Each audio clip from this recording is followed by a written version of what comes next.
Welcome back. You're with us on Bazaar Morning Call. Let's get into a conversation now with the management of Gulf Oil. Ravi Chawla, Managing Director and CEO at the company, is with us to take a couple of questions. Ms. Chawla, great to have you on. We want to focus on three key points today. And for the benefit of our viewers, let's just lay them out. The company's had a great start to the year, first of all. A double-digit volume growth, industry-leading volume growth, really. Good revenue growth as well. So what's the outlook for the rest of the year? Then, of course, we want to understand more about the current capacity expansion which is underway, what it means for the company and how it can perhaps boost volumes further. And finally, the outlook on the company's EV charging subsidiary. So those are some three key areas that we want to put the spotlight on. Mr. Chawla, thanks very much for being with us. Like I said, you've had a great start to the year. I think nearly 14% revenue growth, 11% volume growth. Is this kind of momentum likely to continue through the rest of the year? What's your outlook and which segments would you expect to drive this sort of growth going forward? How is the overall FY26 looking like? Yes, so I think the start in the first quarter has been very strong for us. We've nearly done 3 times the market growth rate. So I think that augurs well. All our segments are firing. I would say it's like an all-rounder in cricket. We've been able to take all our segments, B2C, B2B, industrial, OEM. The agri segment was looking good in the first quarter. Obviously, the seasonality is there. So I would say all our segments which we are focusing on, B2C is doing well, rural is doing well. The outlook has always been for us that whatever the market growth is, we do 2 to 3x. And in areas where we have lower than 5% market share, we try to do more. So we maintain that outlook. Of course, the current quarter will be a monsoon quarter.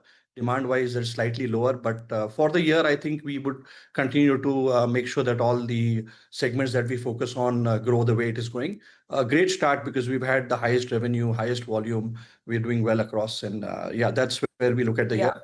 Yeah, Mr. Chawla, since you mentioned monsoon, actually, let's just get that question out of the way as well. How much of your sales geographically come from the northern states, whether it's Punjab, whether it's Himachal?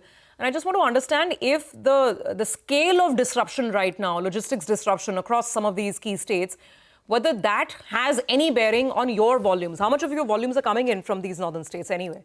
Yeah, so I was just checking this morning with my supply chain. We don't see any major disruption. Some places in Uttaranchal and Northeast are affected slightly, but we don't see that. And I think our sale is usually we have about 6-7% market share in that area. So I think we are okay with that.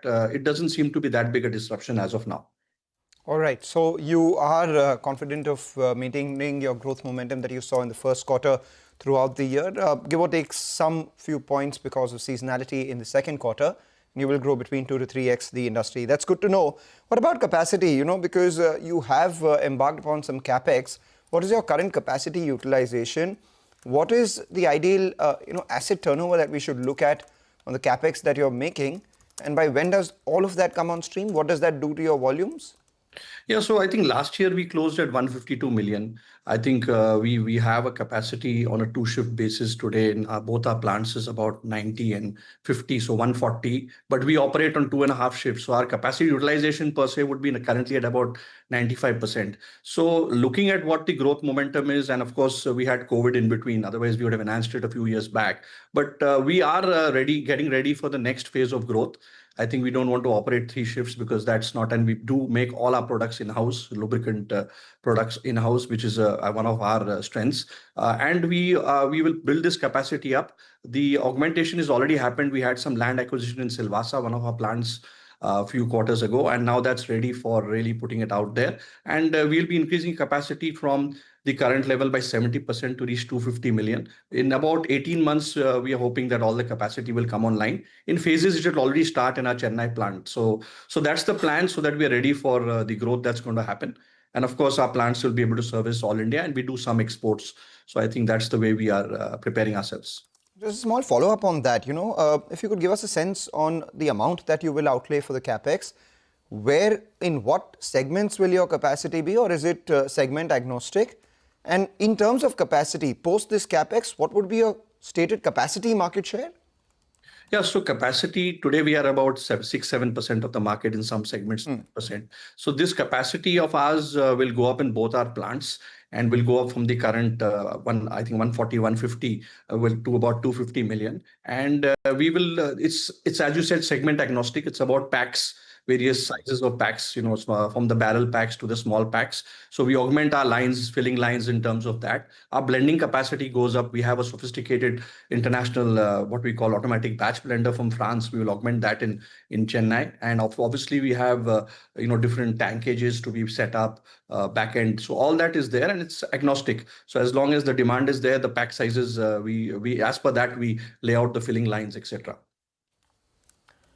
Okay. All right, Mr. Chawla, we'll leave it on that note. Thanks very much for joining in. Good to get that perspective on the business. So strong start to the year, strong outlook, and not seeing too much of an impact because of the flood-related disruption in some of the northern states. Got that.